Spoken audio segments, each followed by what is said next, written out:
Assalamualaikum. Dah bercakap Datuk Seri dengan Dewan, sangat semangat kan? Alright, itu yang penting, itu yang penting. Ini yang betul tingginya.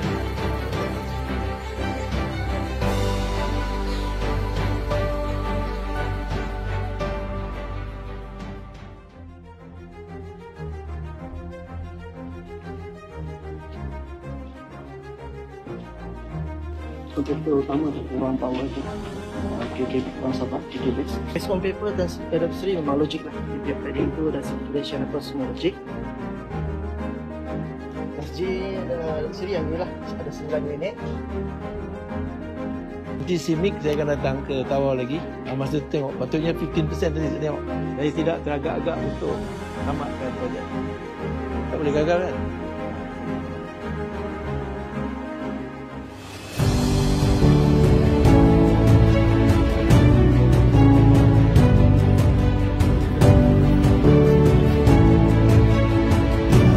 Status masa pengajuan kerja sampai sekarang lebih kurang 80%.